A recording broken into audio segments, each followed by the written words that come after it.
cara utama membedakan level mimpi adalah melalui analisis pasca mimpi. Itu yang lebih penting. Oh, setelahnya ya? Ya, justru itu yang lebih penting. Bukan analisis di kualitas mimpinya. Kalau mimpi di ruhur sultoni itu bisa melihat masa depan. Nah, tiba-tiba orangnya mimpi nih. Mimpi bisa seakan-akan dia di masa depan. Tetapi dia saat bermimpi dia takut, marah, syahwat. Itu belum tentu mimpinya di ruhul sultani. Jadi mimpi memori.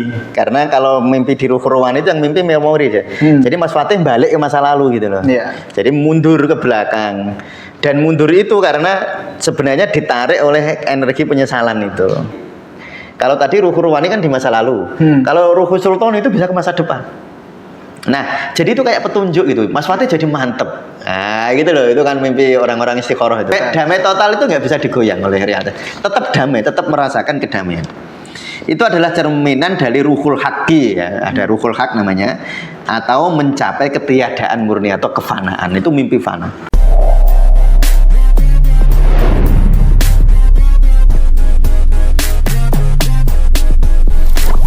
Assalamualaikum warahmatullahi wabarakatuh. Waalaikumsalam warahmatullahi wabarakatuh. Halo teman Sufi, kita kembali lagi di Tasawuf Indonesia. Ya. Dan di Bedah Buku Menyerap Energi Gaib. Ya. Di episode kemarin kita membahas tentang jenis mimpi ya, 4 jenis mimpi menurut level nafas kita. Iya, menurut level nafas yang nanti mimpinya beda-beda ya. Nah, ya ada mimpi di level jasmani, di level rohani, ruwani ya, sultani dan qudsi. Nah, monggo Pak dilanjutkan penjelasan kemarin. Ya, baik. Kemarin kita sampai di bab 2 buku Menyerap Energi Gaib ya. Yang di situ menjelaskan tentang level nafas ya, dari nafas amarah sampai yang tertinggi atau yang paling suci, nafas kamilah atau nafas kesucian ya.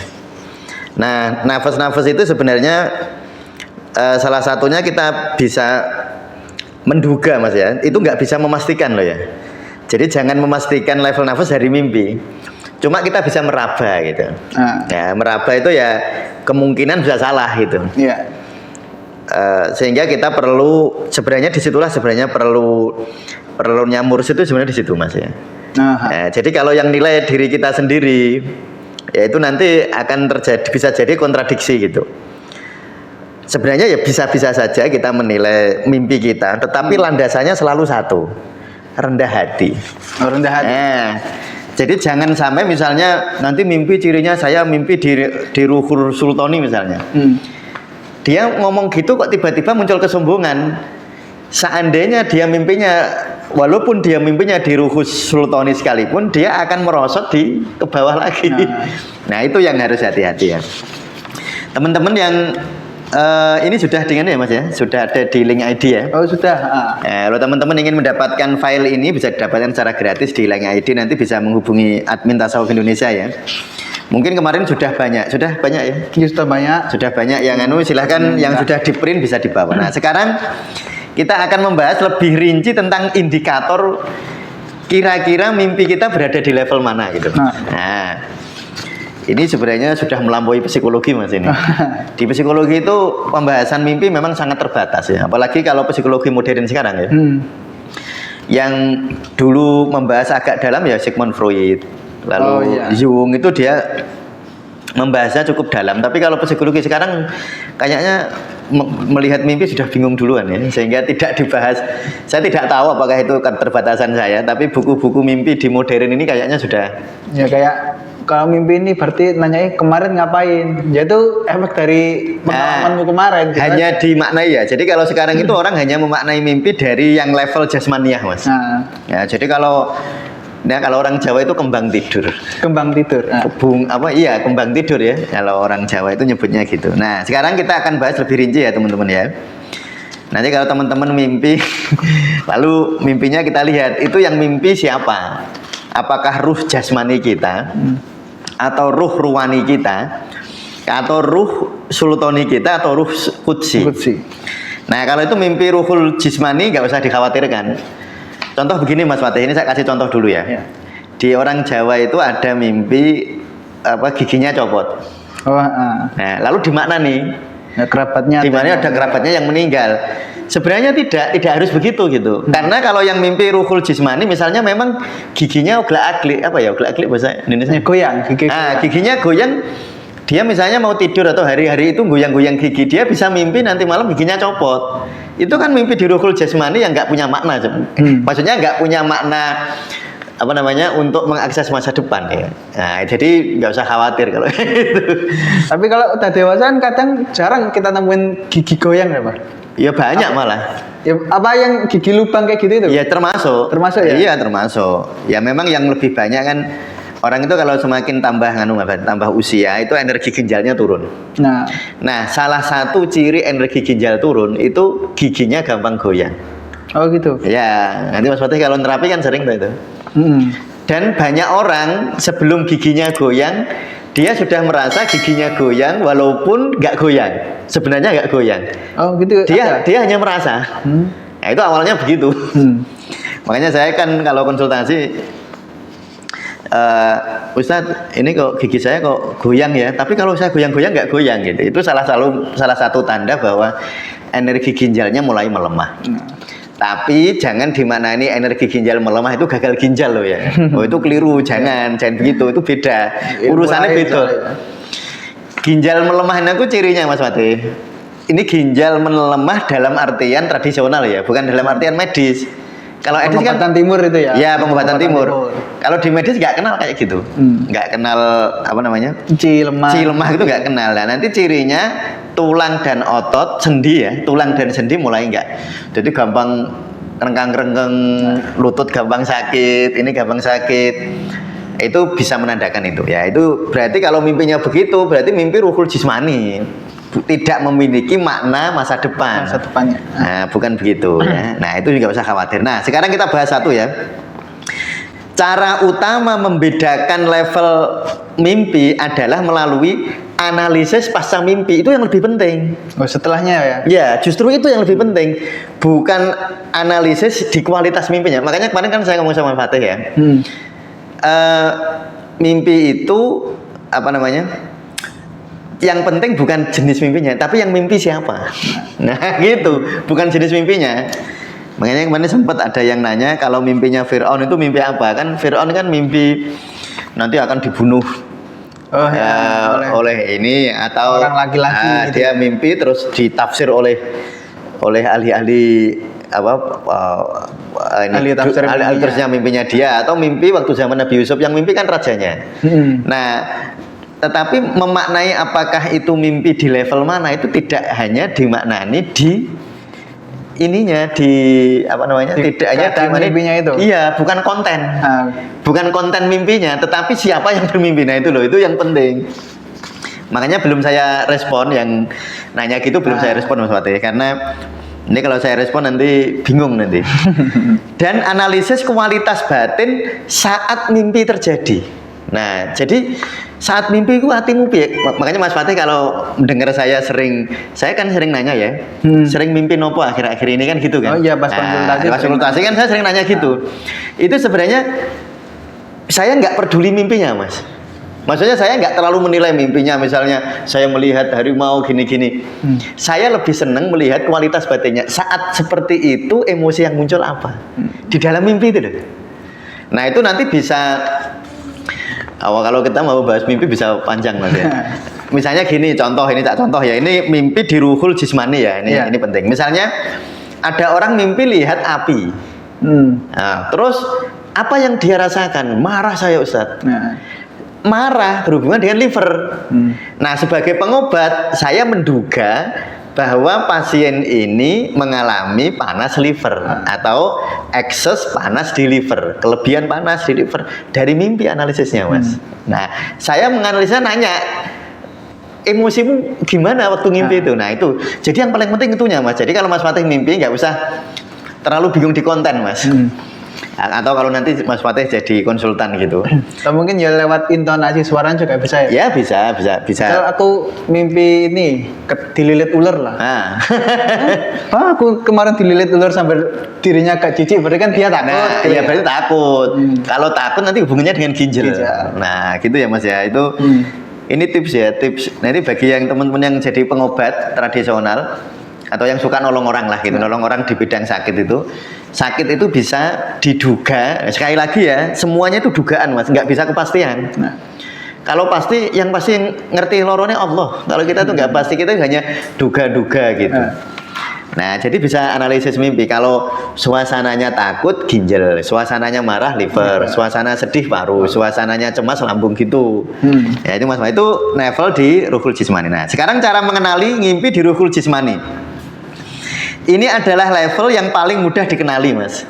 Karena sumbernya bersifat fisik. Indikator fisiknya, saat bangun, periksa kondisi tubuh Anda. Apakah Anda haus, lapar, kedinginan, atau merasa tidak nyaman. Jika mimpi tentang makanan, buang air, atau panas atau dingin, menghilang, sesak, segera setelah kebutuhan fisik terpenuhi, berarti itu ngimpinya di ruhul jismani. Jadi dilihat di fisiknya aja. Misalnya, ya yang saya cerita kemarin Mas Fatih, saya ngimpi waktu kecil berenang, jebule saya ngompol. Iya kan? Oh, itu jelas mimpi di ruhul jismani. Anak-anak sering gitu. Anak-anak itu sering mimpi di ruhul jismani. Lalu kualitas emosinya, nah ini kalau mimpinya di ruhul jismani ya, emosi yang dominan adalah reaktif dan instinktif. Rasa takut, marah, syahwat sebagai respon terhadap ketidaknyamanan fisik.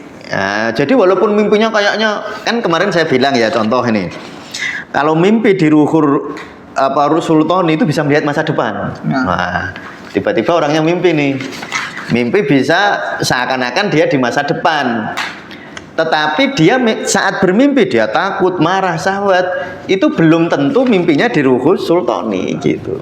Jadi makanya saya di atas ini lebih saya tekankan ya, untuk membedakan mimpi di level mana, analisisnya setelah bangun dan analisis kualitas batin saat mimpi. Nah, waktu mimpi itu rasanya gimana? Nah, itu yang lebih penting, Mas. Ya, jadi jangan hanya fokus di konten. Nah, itu ya. Jadi ya makanya terus tidak mudah. Ini kan bukan ilmu pasti, Mas. Ilmu menduga-duga aja ya. Terus sifat memori, mimpi ini sangat kabur dan cepat terlupakan, kecuali detail fisiknya yang mengganggu. Maksudnya mimpi-mimpi kayak gitu biasanya kita lupa. Cuma kalau detail fisiknya sangat mengganggu, kayak saya ngompol gitu, kan inget banget. Karena ngompolnya itu terasa betul Mas, buahnya gitu. Jadi ya saya jadi inget. Mungkin tiba-tiba hangat gitu ya bisa. Iya, nah, jadi ada itunya. Nah, ini biar selesai di ini ya Mas. Kita cepet aja ya. Iya. Lalu kita ngimpi di ruhul ruwani ya. Jadi tolong teman-teman kalau bingung jangan nanya dulu, lihat podcast yang dulu ya. Ya, podcast sebelumnya. Ya, podcast sebelumnya biar ilmunya kontinuitas ya. Kadang-kadang nyuwun sewu kan ada teman-teman tuh lihat satu podcast langsung nanya. Saya nggak mudeng katanya. Ya memang karena kan sudah dijelaskan yang lalu. Nah, ya, mungkin nanti tak taruh ya di sini lah, Pak. Ya, gitu ditaruh Mas. Diklik. Ya, biar teman-teman nggak bingung gitu. Mimpi di level ruhul ruwani ini menuntut Anda untuk jujur pada diri sendiri tentang masa lalu. Kemarin kan saya cerita Mas ya. Kan ruhul ruwani itu dia bisa meluas ke masa lalu mimpinya. Bisa waktu SD, waktu ingat di masa lalu ya. Itu cirinya. Indikatornya perasaannya sangat nyata. Jadi mimpi itu sangat nyata. Jadi Mas Fatih mimpi di masa lalu, bisa masa lalu yang sederhana. Maksudnya masa lalu yang sederhana itu masa lalu waktu SMA, atau kuliah di semester waktu S1 dulu. Atau bahkan masa lalunya bisa dalam kandungan kemarin, atau bisa masa lalu dulu. Jadi yang mengakses memori kolektif. Bukan memori pribadi. Jadi memori ada 3 ya. Memori pribadi, memori kolektif, memori universal. Jika Anda bermimpi bepergian di suatu tempat atau bertemu seseorang dan pengalamannya terasa lebih padat dan hidup daripada mimpi biasa, ini bisa jadi perjalanan dari ruhul ruwani. Nah, kalau orang-orang nyebutnya astral. Ada yang nyebut astral. Itu mimpi-mimpi di ruhul ruwani. Nah, emosi di sini melibatkan, nah kalau di ruhul ruwani ya, emosinya rasa penyesalan. Ini banyak. Ini Mas Fatih kalau nanti nikah, lalu dulu pernah ada mbak-mbak yang Mas Fatih sakiti. Sudah Mas Fatih sudah umur 50 tahun nih. Terus Mas Fatih tiba-tiba mimpi di masa lalu saat kuliah sama mbak itu waktu mengkhianati apa dikhianati. Ya itu. Nah terus Mas Fatih kan muncul penyesalan. Ya. Nah itu berarti mimpinya di ruhur rohani. Jadi memori yang bermimpi. Kalau tadi yang memori yang bermimpi jasad, yang jasmani ya. Kalau yang ini yang mimpi ruhul rohani. Nah, jadi kalau Mas Fatih pernah menyakiti seseorang itu bisa mimpi Mas.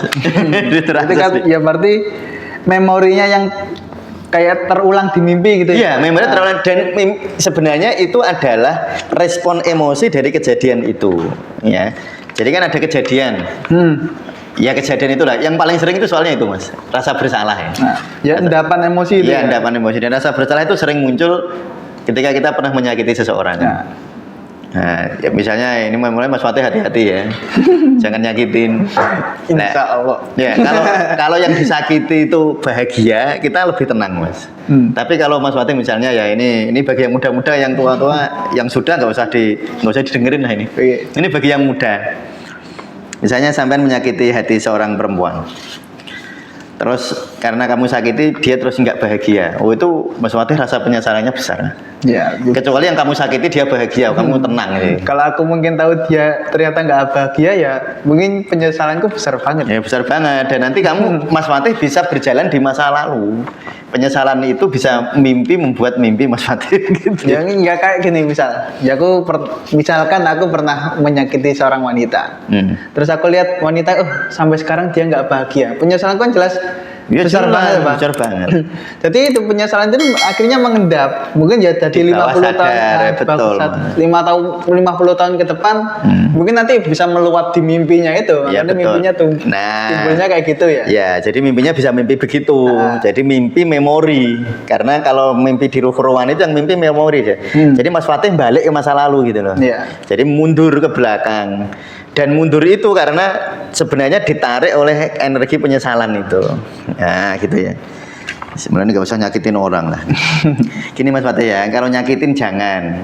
Tapi kalau disakitin biasa. Ya. Orang itu kalau orang tangguh itu begitu Mas. Jangan menyakiti. Tapi kalau disakiti santai juga sih. Nah, tapi menyakiti jangan lah. Jadi menyakiti itu biasa. Disakiti itu biasa. Kalau menyakiti itu tidak biasa. Atau keintiman yang tidak dapat dijelaskan dengan latar belakang yang tidak dikenal ya. Ini mimpi yang misalnya menjadi kesatria di zaman kuno. Wah, ini mimpi yang kalau tadi kan memori pribadi Mas ya. Berupa penyesalan masa lalu ya. Tapi bisa sangat jauh. Bisa Mas Fatih tiba-tiba mimpi perang gitu. Ikut perang di zaman Majapahit misalnya, karena Mojokerto. Jebule Mas Fatih ikut perang, ikut jejer Gajah Mada. Nah, ini Mojokerto. Sama kalau Majapahit itu ibu kotanya Trowulan ya. Ya, bertempat di Trowulan. Ya dekat masih Kabupaten Mojokerto. Dekat sama rumahnya Mas Fatih berapa? Ya 15 menit, Pak. Oh, deket ya? Deket banget. Wow, ini jangan-jangan keturunan Wah, Mas Fatih mimpi. Mas Fatih jangan mimpi. Mimpi ke masa jadi kesatria perang bubat tuh. Tahu enggak perang bubat? Perang bubat. Nah, Mas Fatih itu bisa, Mas. Ya, karena itu berarti yang mimpi bukan Mas Fatih sebagai pribadi ya. Sel Mas Fatih itu. Oh, selnya, memori selnya. Iya, memori sel. Makanya disebut memori kolektif. Kan di dalam sel Mas Fatih itu ada ingatan nenek moyang, ada sampai Nabi Adam, Mas. Oh iya, lah kan Nabi Adam, Idris ya, misalnya inilah. Kan Mas Fatih, jadi memori Nabi Adam akan masuk ke selnya memori Nabi Idris. Memori Nabi Idris sama Nabi Adam ada di dalam Nabi Nuh. Dan Nabi terus gitu sampai ke kita. Makanya sebenarnya Mas, tubuhmu itu mengandung ingatan semesta. Sebenarnya tubuh kita itu mengandung ingatan semesta. Makanya banyak kejadian-kejadian aneh Mas. Misalnya kan Nyun Sewu kan saya sering ditanya ada orang kesurupan. Dia itu tiba-tiba bisa, padahal dia dulu nggak pernah pencak silat gitu. Tiba-tiba dia pencak. Atau ada orang dia sebenarnya nggak bisa bahasa Arab loh. Tapi pas kesurupan kok bisa bahasa Arab. Bahasa itu Belanda gitu. Ya, itu bukan jin. Itu bukan jin yang masuk, itu tuh memorinya dulu gitu loh, mudeng ya. Iya. Nah, itu jadi ojo nyalah ke jin terus. Bisa aja memori universalnya itu. Ya, atau memori kolektif. Ya, itu memori kolektifnya gitu. Jadi jangan dimana nih jinnya wah jinnya kok Arab. Ya bisa jadi selnya di dalam tubuhnya atau otak di sininya memang karena sebenarnya mengandung Mas. Jadi di dalam tubuh kita, di setiap atom di dalam tubuh kita itu menyimpan memori semesta. Itu hebatnya manusia ya. Makanya manusia itu kalau ono jagat gede, ono jagat cilik. Jadi kita itu mengandung, bahkan manusia itu sebenarnya mikrokosmos karena dia memang mengandung ingatan kosmos. Dan mengandung itu biologis, bukan sekedar mengandung secara imajinatif Mas. Tapi memang betul-betul biologis. Nah, jadi kalau mimpi begitu ya sudah, itu tenang, nggak usah dimaknani sih menurut saya. Nggak usah kadun gitu. Maksudnya kadun tuh gini, Mas Fatih mimpi loh, perang jejere Gajah Mada. Atau Mas Fatih merasa Gajah Mada, bisa juga. Nah, terus Mas Fatih nggak usah cerita-cerita ke orang, saya ini turun Gajah Mada, nggak usah, nggak penting gitu. Apalagi misal gini, aku mimpi perang di zaman Gajah Mada. Terus aku inget-inget, oh aku perangin nang kene. Berarti anak pusaka nih gitu. Malah kayak gitu malah susah Pak. Itu nanti itu nganu Mas, kita terseret kepada sesuatu yang sulit dibuktikan. Ya. Dan kita ingin dibuktikan oleh orang gitu loh. Nah, itu yang bikin validasinya itu muncul. Ya, nggak usah cari validasi. Kalau kamu merasa begitu ya disimpan aja sendiri gitu. Nggak usah divalidasi kecuali cerita sama guru, cerita sama untuk mencari hikmah gitu ya. Tapi kalau cerita gitu terus buat status WA sih nggak usah. Wah, tadi malam aku mimpi jadi Gajah Mada ini. Jangan-jangan ini saya ini turunan Gajah Mada gitu. Ya nggak usah. Nggak, itu nanti melorot Mas. Itu perjalanan spiritual itu kan sering gagalnya kan di situ. Ingin cari validasi, perjalanan spiritual itu perjalanan pribadi. Nggak usah divalidasi. Nggak perlu validasi dari orang. Justru validasi dari luar itu seringkali menggerogoti perjalanan kita sebenarnya. Wes mimpi ya sudah dimaknani dewi. Kalau bagus disyukuri. Kalau mau cerita ke orang-orang tersayang, misalnya bercerita kepada orang-orang terdekat, gitu. Ya cerita sama guru terutama ya cerita. Nah itu bagus. Kalau gue cerita ke orang-orang, saya ceramah gitu cerita. Saya dulu pernah mimpi. Nggak bisa gitu. Jika itu memicu refleksi mendalam tentang karakter atau kesalahan Anda. Jadi ada refleksi mendalam, ono rasane gitu. Betul-betul terasa, betul ada refleksi. Tiba-tiba Mas Fatih bangun itu terasa menjadi beliau. Nah, di dalam mimpi itu tadi. Ini yang mimpi jauh ya, mimpi. Karena kan mimpinya bisa dalam kandungan, bisa dulu gitu ya. Nah, terus uji waktu.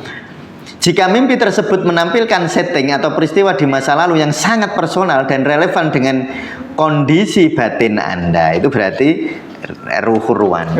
Ya, itu ya. Nah, sekarang ruhul sultani. Ini mimpi di ruh sultani. Mimpi ini adalah hadiah dari penguasaan diri dan pertanda kedekatan dengan makrifat. Nah, ini yang hati-hati. Saya betul-betul sebenarnya ilmu kayak gini kalau disampaikan itu bahayanya begini, Mas. Bukan ilmunya bahaya. Nanti ada orang merasa mimpi begitu, merasa, terus dia sombong. Nah itu repotnya. Makanya bahaya orang berilmu kan gitu Pak. Iya. Sombongannya itu. Dan kadang-kadang Allah itu mau nguji ya lewat mimpi. Kamu dipetunjukkan, kamu bisa mimpi lihat ini gitu. Terus bangun jadi sombong. Wah, wis gagal. Itu gagal Mas. Makanya yang mimpi ya hanya untuk inilah, untuk kalau saya itu untuk tadi analisis penyakit. Nah, itu tadi ya. Kalau itu kan saya pengen nolong orang, mau menganalisis misalnya dia sakit, biasanya mimpi apa. Itu kan saya ingin menganalisis dari sisi itunya. Tapi kalau dari sisi perjalanan spiritual nggak usah nemen-nemen. Naik mana nih ya. Terutama pesannya kalau ternyata kita mimpi begitu, dinggo neng ati disyukuri gitu ya. Disyukuri kepada Allah, terima kasih gitu. Kalau memang begitu. Indikator. Apakah mimpi itu memberi solusi logis atau panduan yang jelas tentang masalah yang Anda hadapi di dunia nyata? Jika Anda bangun dengan pengetahuan atau peta tindakan yang masuk akal, itu mimpi sultan. Jadi misalnya Mas Fatih ini punya masalah ini. Punya masalah besar, lalu tiba-tiba mimpi kayak ilham. Jadi Mas Fatih misalnya ini tahun 2000, ya ini misalnya bab inilah. Mas Fatih ini sedang dekat dengan seseorang, ya. Lalu Mas Fatih mimpi sholat istikharah, ya, terus istikharah dengan ketulusan hati. Terus Mas Fatih mimpi lihat tahun 2026, lalu terlihat di sana gitu, terlihat kebaikan dia, terlihat ini, lihat ini. Itu kan melampaui. Kalau tadi ruhul ruwani kan di masa lalu, kalau ruhul sultan itu bisa ke masa depan. Nah, jadi itu kayak petunjuk gitu. Mas Fatih jadi mantep. Nah, gitu loh. Itu kan mimpi orang-orang istiqoroh itu. Nah, ya orang-orang yang salat istiqoroh mungkin mengharapkan ini. Nah, harusnya mimpinya ini Ruhul Sultan itu kan istiqoroh itu kan milih untuk kebaikan masa depan kan. Ya. Nah, biasanya ini nanti mimpinya ya. Jadi terus bangun Mas Fatih jadi mantep, bisa melihat masa depan. Oh, ternyata dia baik sekali. Misalnya tahun 2000 misalnya aja ini 2027 Mas Fatih melihat dia sungkem sama ibunya Mas Fatih, melihat dia gini, oh berarti kan, oh bagus ini kan gitu. Itu sebenarnya gitu ya. Intinya bangun lega gitu begitu. Nah, yang paling penting sebenarnya saya ulang lagi ya. Yang paling penting itu sebenarnya kualitas batinnya, Mas. Kualitas batin waktu mimpi dan kualitas batin pasca mimpi. Itu yang paling penting. Konten nggak usah terlalu jangan nemen-nemen. Maksudnya nemen-nemen itu mau loh. Mas Fatih jadi Gajah Mada terus nemen-nemen. Ya terlalu dipikir, oke, tadi aku di daerah mana ya? Terus, apa memang aku keturunan ya? Gitu, terus bisa. Ya itu tadi yang sering orang itu, wah di sana ada Pusoko. Indikator visi yang muncul terasa lebih nyata dari realitas, dan visi itu maksudnya mimpi ya Mas ya. Mimpi yang muncul terasa lebih nyata dari realitas dan membawa kedamaian yang tak tergoyahkan. Mas Fatih mantep itu gak ada alasannya. Nah.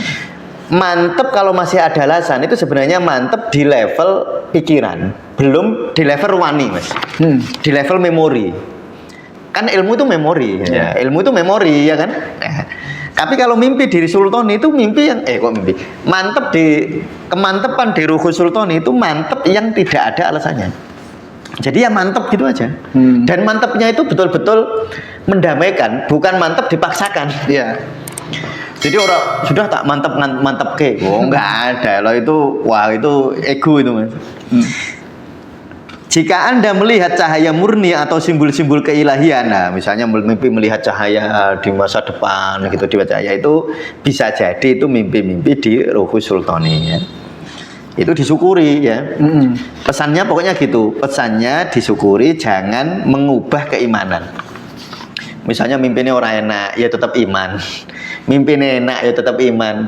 Mimpinya ketok elek, ya tetap iman. Mimpinya ya apa, itu sebenarnya ujiannya di situ. Ya, jangan sampai lalu malah justru mimpi elek wedi, mimpi apik sombong. Nah, itu kan Pak. Mimpi di level ini seringkali memberikan firasat atau pandangan tentang potensi masa depan. Ini berarti mimpi tersebut bersifat prediktif, bukan sekedar kenangan masa lalu. Nah, itu memang mimpinya prediktif betul. Tetapi ternyata waktu mimpi dia takut, cemas, bangun cemas ya berarti balik ya. Berarti bukan. Balik jasmani. Ya, berarti itu bukan mimpi diprediktif. Nah, itu yang tak ceritakan tadi mimpinya Fir'aun. Fir'aun bangun tidur takut, berarti bukan mimpi di Ruhul Sultani. Karena yang paling penting kualitas batin. Itu yang paling penting. Nah, sekarang mimpi di Ruhul Qudsi ya. Di level ini sebenarnya bukan lagi mimpi Mas. Nah, kalau para nabi, makanya kemarin saya bilang para nabi itu antara sare dan bangun itu sama. Nah, ya sama, nggak beda. Jadi mimpi ya nyata itu gitu. Nah, itu ya. Indikatornya indikator ketiadaan Mas, kefanaan. Nah, jika Anda mengalami tidur tanpa mimpi sejati, jadi kayak apa ya? Mimpi yang apa ya? Berada di dalam tanpa mimpi Mas. Jadi kosong, kontennya itu kosong ya. Lelap selama berjam-jam tanpa mengingat satu detail pun, tetapi loh ini ya, nek tanpa mimpi banyak kita. Kita kan sering nggak mimpi, itu banyak, tetapi ada ini. Bangun ada perasaan segar, bersih, damai secara total. Damai itu total. Jadi damai itu yang namanya total Mas. Ingat masalah juga nggak apa-apa gitu. Jadi nek damai tapi terus ada mbak iki apa kompormu bledos terus jadi nggak damai, berarti damainya nggak total karena masih bisa digoyang oleh realitas. Damai total itu nggak bisa digoyang oleh realitas, tetap damai, tetap merasakan kedamaian. Itu adalah cerminan dari ruhul haqqi ya, ada ruhul haq namanya, atau mencapai ketiadaan murni atau kefanaan, itu mimpi fana. Nah, nanti kalau para nabi itu mimpinya sultani ya, kalau para nabi itu mimpinya kadang-kadang ruwani, sultani sampai qudsi Mas. Makanya para nabi itu kadang-kadang karena saking luar biasanya ya, dia bisa mengakses masa lalu yang sangat panjang. Makanya kadang-kadang bisa bercerita tentang kisah-kisah yang kita tidak tahu, bisa menceritakan kisah-kisah di masa depan. Karena memang mimpinya para nabi, dan mimpi para nabi mimpi yang prediktif. Nah, ya. Kualitas pengalaman, jika Anda mengingat pengalamannya itu berupa peluburan diri atau ekstase. Ekstase itu perasaan yang nggak bisa dibayangkan ya. Ekstase kosmik, kayak menyatu dengan semesta. Nah. Jadi Mas Fatih itu mimpi begitu, bangun tidur, Mas Fatih lihat pohon ya aku. Lihat pohon itu aku. Lihat langit ya aku itu. Lihat matahari aku, semua aku. Tapi akunya bukan aku yang egoistik. Ya. Misal ya kayak ya beneran tadi kayak peleburan diri. Nah, jadi seperti kita melebur dalam dunia ini, seperti kita nyatu ya, dalam energinya dunia lah. Nah, itulah yang disebut bahwa manusia itu mikrokosmos itu begitu. Itu betul-betul termanifestasi dia sebagai mikrokosmos. Nah. Jadi melihat semuanya itu aku. Tapi akunya bukan aku yang egoistik. Aku egoistik kan semua aku, tangguh kan ento. Bukan berarti punya aku. Punya aku bukan aku memilikinya, bukan. Sehingga ketika orang itu merasa seperti itu, yang kemarin saya ceritakan di buku ini ya, di buku Energi Gaib, ketika dia di alam sudah di Rodiyah Mardiyah Kamilah, yang menang siapapun dia merasa menang karena semuanya aku. Nah, jadi bangun tidur itu rasanya begitu, Mas. Ya. Nah, tidak ada objek, tidak ada subjek. Usraono aku, dia, kamu itu nggak ada. Hanya perasaan kebahagiaan tak terbatas menjadi totalitas. Tidak ada alur cerita, tidak ada plot, hanya keadaan eksistensial. Ya memang ini bahasa-bahasanya tentu sulit dipahami ya. Tetapi intinya adalah ketika seseorang itu mimpi di level Ruhul Qudsiyah, dia menjadi diri yang damainya total, damai yang tidak beralasan, damai total, ujuk-ujuk damai. Nah, itu yang saya ceritakan. Kalau kita belajar di pemecahan masalah cara sufi, kenapa kita harus berzikir? Itu sebenarnya ketika kita berzikir, harapannya itu minimal kita dapat di Ruhus Sultani itu. Lalu atau bukan mimpi, tetapi kita tiba-tiba digerakkan oleh Allah, aku tak merene, dan itu ringan itu loh Mas. Jadi Mas Fatih misalnya dapat masalah nih, terasa berat betul Mas. Lalu tiba-tiba mimpi malam-malam. Mas Fatih bangun tidur, jadi kesana kesini kok jadi ringan. Jadi kayak ada energi tambahan gitu. Wah itu mimpi-mimpi yang indah. Itu mimpi-mimpi petunjuk Mas ya. Ciri khasnya adalah lenyapnya waktu. Nah, ini malah orang waktu. Kalau ruhurwani, kalau mimpi di jasmani, waktu saat ini tok. Jadi sampean ngompol, sampean mimpi kudanan, ya ngompol. Sampean mimpi makan, ya lapar. Saat itu juga sampean lapar lalu mimpi makan. Sampean haus mimpi tidur. Sampean mau jatuh dari kamar tidur kan pernah toh? Iya. Pernah saya mimpi jatuh dari gedung. Tiba-tiba di dalam mimpi itu seperti jatuh dari tempat tidur. Nah, itu mimpi saat itu juga. Mimpi Ruhul Wani menjangkau masa lalu. Mimpi Ruhul Sultani menjangkau masa depan. Mimpi di Ruhul Qudsi dia nggak ada plot, nggak ada saat ini, nggak ada masa lalu, nggak ada masa depan. Tetapi sekali lagi saya ingin menyampaikan yang paling penting sebenarnya bukan kontennya, nggak usah dianalisis begitu. Ini saya belajar begini tuh belajar ilmu Mas. Tapi nek dalam praktek nggak usah teman-teman, menganalisis. Wes pokoknya mimpi apa disyukuri gitu aja. Ya kalau mimpinya kita wah kalau aku mimpi kurang gini ya sudah nggak apa-apa, itu kan Allah juga, ya kan? Ya, saya kira gitu ya. Nanti teman-teman sekali lagi yang ingin dapat file ini bisa menghubungi admin Tasawuf Indonesia. Ya, silakan. Terima kasih Mas Fatih. Oke. Dan jadi seperti itu teman-teman tentang konsep 4 jenis mimpi ini. Jadi yang paling penting bukan apa mimpi kita saat malam itu atau ya ketika kita tidur itu, tapi kualitas batin kita setelah bangun tidur dan kualitas ya saat tidur dan bangun tidur. Saat mimpi dan saat mimpi dan bangun tidur itu. Nah, misal teman-teman yang menjalankan sholat istikharah ya, Pak. Jangan terlalu menganalisis bahwa mimpinya itu benar dari Allah apa enggak ya, kayak Nabi Ibrahim tuh, Pak. Iya, nggak usah terlalu dianalisis. Mungkin ya, kalau Bibron kan sampai berapa kali? 3 kali ya dapat Ya, mimpi 3 ini. kali ya betul. Akhirnya mimpi yang terakhir dia lega. Nah, itulah mimpi, itu mimpi ya. mungkin itu mimpi yang apa yang ketiga tadi? Sultoni tadi ya, ya, Pak. mimpi Sultoni. Dan bagi teman-teman sekali lagi yang ingin mendapatkan PDF 4 jenis mimpi ini bisa chat admin, linknya ada di deskripsi ya. Dan untuk teman-teman yang ingin mendapatkan ya atau membeli buku Menyerap Energi Gaib, linknya juga ada di deskripsi di Shopee kita ya. Harga 150.000 ya Pak. Ya. Dan cukup sekian, semua wassalamualaikum warahmatullahi wabarakatuh. Waalaikumsalam warahmatullahi wabarakatuh.